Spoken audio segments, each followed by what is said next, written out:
RCP Notícias. Está a começar o primeiro jornal. Vamos então conhecer os destaques desta edição com o editor Júlio Veracruz Martins. Bom dia, Júlio. Muito bom dia. Cabo Verde mantém o terceiro lugar no índice Ibrahim de governação africana. O relatório está publicado esta manhã. O ativista social e antigo presidente da Associação Moinho da Juventude de Cova da Moura, Flávio Almada, defende que a Polícia de Segurança Pública é a única responsável pela morte, segunda-feira passada, de Odair Muniz, 43 anos, cabo-verdiano. Cabo Verde registra avanços na implementação dos Objetivos de Desenvolvimento Sustentável e está acima da média global. A nota vem da coordenadora residente das Nações Unidas a propósito da Feira dos ODS, que começa hoje na UNICEF até sexta-feira.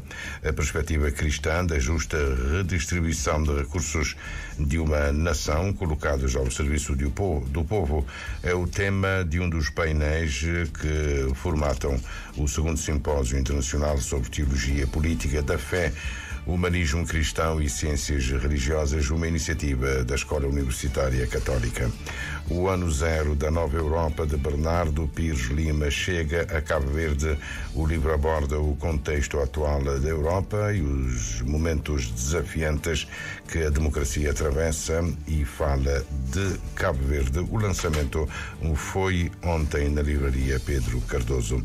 Os operadores turísticos de São Nicolau congratulam-se com a redução de 40% no preço das passagens aéreas, em vigor desde segunda-feira, mas chamam a atenção para a necessidade de modernização de algumas infraestruturas. Venâncio Mondlane, candidato presidencial, que ficou em segundo lugar, convocou para amanhã e sexta-feira manifestações em todo o país.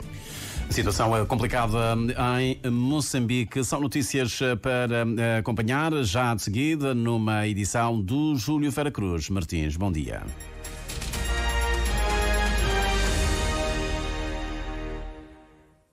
Votos renovados de bom dia. O exército israelita pede a evacuação de áreas de Tir, no sul do Líbano, antes do início de uma operação militar contra o Hezbollah.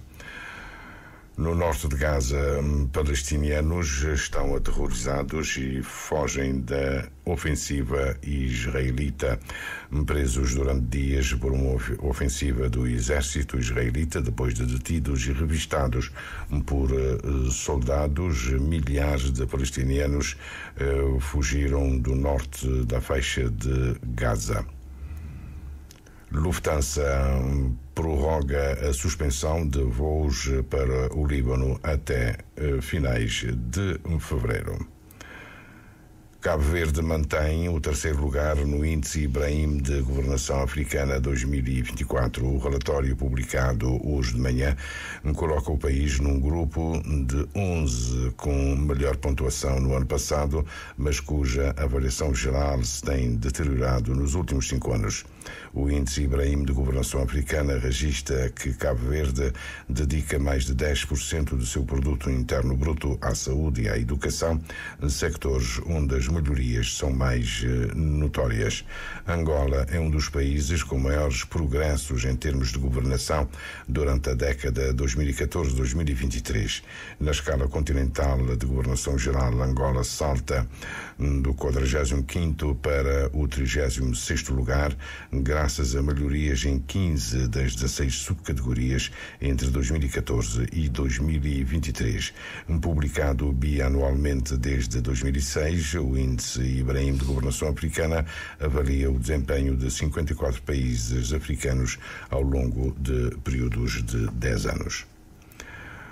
O ativista social e antigo presidente da Associação Moinho da Juventude de Cova da Moura, no município de Amadora, em Portugal, Flávio Almada, mais conhecido por LBC, defende que a Polícia de Segurança Pública é a única responsável pela morte, segunda-feira passada, de Odair Muniz, 43 anos, cabo-verdiano, residente no bairro do Zambujal. Os ilhares mata gajos, executa gajos, primeiro se começa a narrativa, uma gajo furta carne. Para contextualiza-se, gajo é um daqueles gajos que quase toda a gente gosta dele na todo o bairro. Para morrer que eles gostam. Para morrer é um gajo que te preocupa com, sobretudo quando é mais beijo, com os jovens, solidário, é um gajo muito querido, né? E é um gajo pacífico, com cheiro com alguém que te evita confusão, que te talha alguém para abrigo. Naquele que se fala é um gajo furta carro. Só que nós moco aquele bairro, ele nem é que mora lá na cova, mas ele é tão, alguém gosta dele, que está a cova e está sempre, né? E outro bairro, né? Tu não conheces esse cara. O cara disse ele que comprou mais 8 anos e tal, né? Depois falou, me tinha cara, me respeito de droga, cara. Ok. Depois me falou, me tinha faca, criatura que era também, castabate. Terceiro, claro, me resiste a equação, me fuge. Se ele fuge, então, eu quero tiro fora de carro. Não que fuge. Se ele está na cara, me fuge. Então está o tiro no volante, né? Quer dizer que ele para do tiro, né? Flávio Almada avisa que a morte de Odair Muniz está longe de ser um acidente, como várias vezes justificam as autoridades policiais. É estranho que acidente de mata a gente aconteceu com o nosso bairro. Esse é o primeiro caso de uma morte nessa circunstância na Cova da Moura? Não. Boa, imagina. Que são na Cova da Moura, como é que são só na Cova da Moura? Na tudo que as bairros, a maioria de pobres, africanos e etnias ciganas e mais outros pobres. Acontece sempre, sobretudo com os jovens africanos. Vou dar um exemplo. Em 2000 eu tive um caso lá na Cova de um menino de 16 anos, que é de 6 tiros na costa, né? Que chamava Ângelo, conhecido Pangoine. Esse matou, as flames resistem e me correm. Ele deu 6 tiros na costa. Dia 5 de janeiro de 2009, eles dão um puto que chama Elson Sanches, 15 centímetros de distância, tiro na cabeça. Depois foi um puto estava armado. Perícia em prova, me tinha arma, me dispara num bala, canado. As contas do ativista social apontam que há mais de uma dezena de mortes em circunstâncias estranhas e mal esclarecidas. Flávio Almada realça que é frequente a criminalização e desumanização das vítimas. Então, a criatura narrativa tipo que nós é bando de ser animal que não deve ser matado na base. Então, esse que pode bem, com coisas para a nossa experiência coletiva, está falando, mas que lá, ninguém está ponta a faca para a polícia na Cova da Moura, você está levantando, para outra carteira está no tiro, imagina se com a faca na mão. Gastemos que ia estou lá, bom, na Cova Verde tem alguns complexos que até querer tocar no assunto, mas mim que tem que problema é que eu ainda vive ali, de trabalhar na associação, de trabalhar com escolas, de escrever para o jornal, de estudo, que aquilo então, e não pode bater vontade. Que são os aqui que tem um problema grave, é que a mulher africana, negra, portuguesa, assim, pobre, é criminalizado, e que ele é uma coisa que tem que estar assumido para a morte que pode ser. O polícia, autor dos disparos que tiraram a vida a Odair Muniz, está constituído arguido pela Polícia Judiciária desde ontem. Além disso, estão a decorrer inquéritos a pedido da Ministra da Administração Interna. A Amadora tem registado, desde a morte de Odair Muniz, vários atos que configuram vandalismo. 2 autocarros foram queimados e, neste momento, está detido um cidadão cuja nacionalidade não foi divulgada pela PSP e que tinha na sua posse material inflamável. Num comunicado emitido ontem, a Embaixada de Cabo Verde faz saber que aguarda com serenidade os resultados das investigações anunciadas, acreditando que elas serão conduzidas com rigor, competência e objetividade, procurando apurar a verdade sem olhar às suas consequências. Cabo Verde registra avanços na implementação dos Objetivos do Desenvolvimento Sustentável e está acima da média global, em que apenas 17% das metas estão num bom caminho. A nota vem da coordenadora residente das Nações Unidas a propósito da Feira dos ODS, que começa hoje na UNICV até sexta-feira. Avanços importantes em relação aos ODS, por exemplo, da pobreza, em relação ao ODS 3, da saúde, em relação ao ODS 4, da educação. A gente fez o que a gente chama o SDG Tracker, né, para monitorar a implementação dos ODS, os avanços dos ODS aqui no país. Então, tudo que eu estou falando é em relação às metas específicas de cada ODS. Então, tem avanço na área da pobreza, na área de saúde, ODS 4, educação, também ODS 6, água e saneamento, a cobertura de água e saneamento.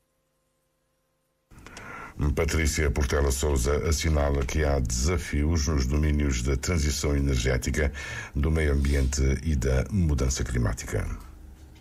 Por exemplo, a questão de gênero, ainda há desafios importantes que o país tem trabalhado para enfrentar e atingir as metas estabelecidas na Agenda 2030. Agora, é importante dizer que tem um esforço também nacional para a geração de dados, porque muitas das metas dos ODS, uma parte ainda não temos disponíveis dados ainda no país. Então, o país está trabalhando, fazendo um esforço, e nós, Nações Unidas, estamos apoiando o país no sentido de termos dados em relação a todas as metas.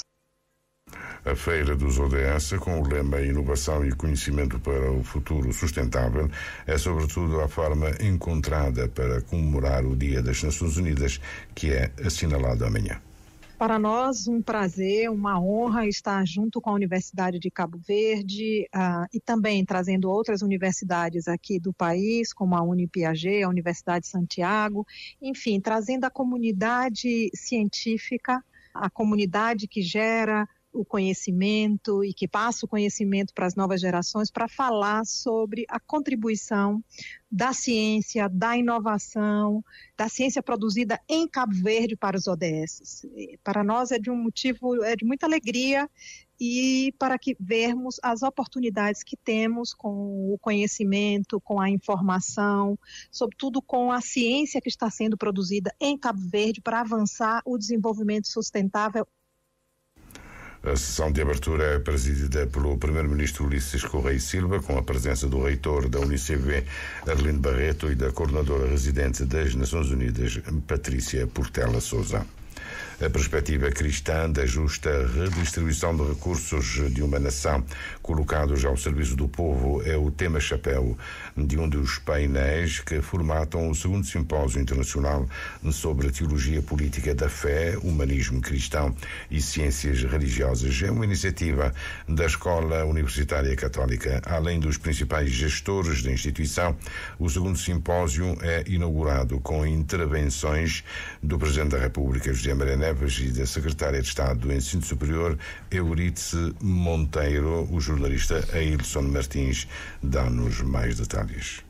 O objetivo do segundo simpósio internacional, segundo o coordenador, é analisar profundamente os fundamentos religiosos marianos com reflexões sobre a teologia política da fé. Na sua relação intrínseca com o serviço dirigido à coletividade e à promoção do bem comum. Digamos que, prevenindo a organização para que se pudesse cumprir este objetivo, convidamos personalidades com reconhecimento social relativamente a competências e experiências de cada um nas respectivas áreas profissionais, mas também gente que, no nosso ponto de vista, seria capaz de estabelecer as devidas conexões entre políticas públicas e a ideia do bem comum. O segundo simpósio internacional, de acordo com Lourenço Gomes, conta com 3 painéis: a política e os valores cristãos baseados na ideia do bem comum, a perspectiva cristã da justa redistribuição de recursos de uma nação colocados ao serviço do povo. No terceiro painel, o Evangelho do Trabalho assente na busca da dignidade humana e em ensinamentos de Jesus, vai-se também evidenciar a visão cristã sobre o trabalho como direito fundamental e a dignidade que confere à pessoa humana, digamos, conduzindo-a à sua realização pessoal. Aqui há a realçar, no fundo, esta percepção cristã nos vários domínios científicos do simpósio, não é? Porque, na verdade, busca-se uma espécie de convergência entre a fé e a razão. Quando muitas vezes se pensa que são realidades opostas, na verdade, a fé trabalha essa dimensão, não é? Mas também há que realçar que há um princípio racional que a gente conhece, que é o princípio de se fazer o bem. Sob o lema Teologia Política da Fé, Humanismo Cristão e Ciências Religiosas, o segundo simpósio internacional, organizado pela Escola Universitária Católica de Cabo Verde, começa hoje e decorre durante 3 dias.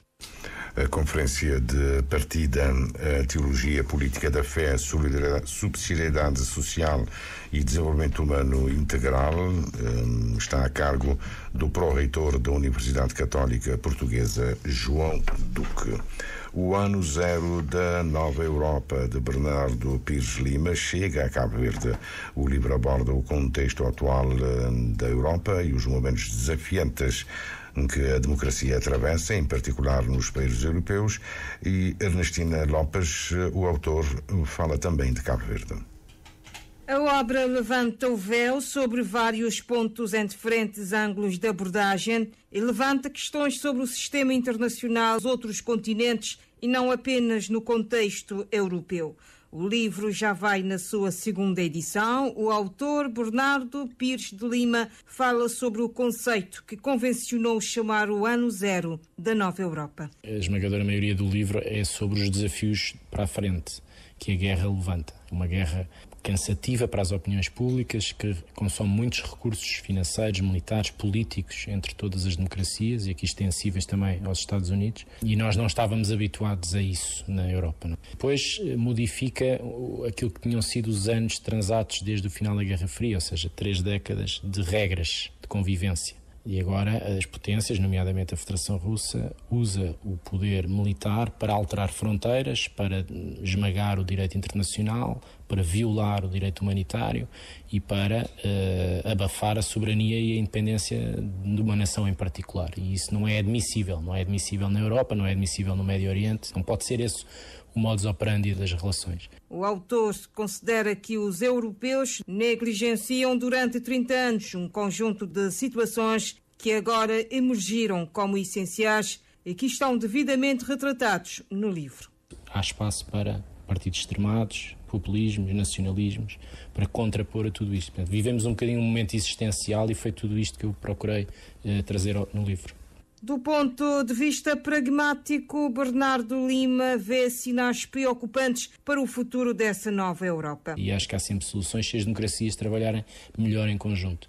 Incluo também Cabo Verde, que tem interesses, nomeadamente na relação com a Europa, que deve acautelar, penso eu, e acho que a Europa também precisa de bons casos de sucesso além fronteiras, fora do seu continente, para que a ideia de democracia pluralista e a economia de mercado regulada continue a ter adesão entre as sociedades. Com este ano zero da nova Europa, o autor espera que as pessoas passem a olhar para os assuntos internacionais como parte do cotidiano. O livro tem a chancela da editora Tinta da China e foi apresentado ontem, terça-feira, na livraria Pedro Cardoso. A apresentação esteve a cargo da secretária de Estado do Ensino Superior, Euridice Monteiro. Os operadores turísticos de São Nicolau congratulam-se com a redução de 40% no preço das passagens aéreas para a ilha, em vigor desde segunda-feira passada, mas o presidente da Associação de Operadores Turísticos de São Nicolau, Arnaldo Felisberto, agora chama a atenção das autoridades para a necessidade, Rony Brito, da modernização de algumas infraestruturas. Uma medida que chegou tarde, mas a redução dos preços das passagens aéreas vai fomentar o turismo interno e internacional na ilha de São Nicolau, afirma Arnaldo Felisberto. Não, de facto, não tem algo bons olhos, não está congratulado aqui tudo do governo, são coisas que já devia ter feito aí, infelizmente. O governo, uma atitude de querer colaborar já depois 40% de desconto. Não tem alguns olhos, porque não me tinha falado antes que há passagens nacionais é caríssimos. E estou sobretudo para ilhas de São Nicolau, por exemplo. Não está a pagar cerca de 22 desconto para a São Nicolau Praia e Grinha Silva ficar cerca de 13 mil. É um baixo considerável, com certeza, onde acredito que ele também estimular o turismo e sobretudo também penso no turismo interno.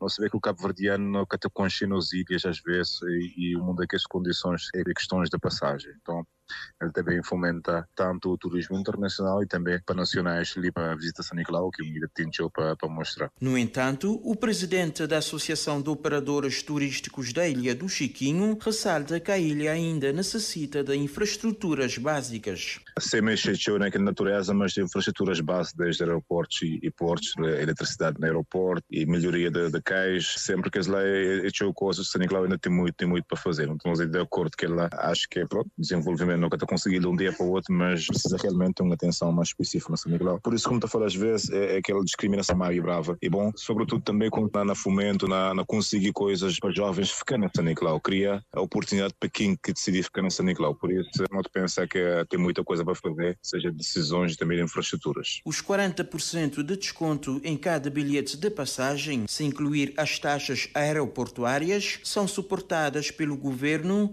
através de um subsídio à companhia aérea que realiza essas ligações. Desde segunda-feira, as passagens aéreas da TACV para as rotas domésticas com destino às Ilhas do Maio e São Nicolau estão mais baratas. O candidato presidencial que ficou em segundo nas eleições de 5 de outubro, já insatisfeito com o resultado, já convocou 2 dias seguidos de manifestações em todo o país e ele já preveniu que há outras ações em agenda até que a Frelimo e o governo moçambicano aceitem as regras do jogo. A situação na CDO, nos países de Sahel, está cada vez mais complicada. Abusos de várias facções jihadistas, dos exércitos locais e do grupo Wagner estão a aumentar no Sahel, uma deterioração das condições de segurança que inclusive já levou a Organização Médicos Sem Fronteiras a anunciar a suspensão das suas atividades. No Burkina Faso, Médicos Sem Fronteiras alertam sobre incidentes recorrentes contra os seus centros de saúde, pontos de distribuição de água e até mesmo as próprias instalações. A ONG anunciou na segunda-feira que suspenderia as suas atividades em Djibo, uma importante cidade no norte de Burkina Faso, que está cercada por grupos jihadistas. Final desta edição do Primeiro Jornal. Para esta quarta-feira, notícias em permanência nas plataformas da RTC na internet. O Júlio Vera Cruz Martins regressa à antena quando forem 7 da manhã, a 30 minutos, para recuperar o essencial da atualidade informativa.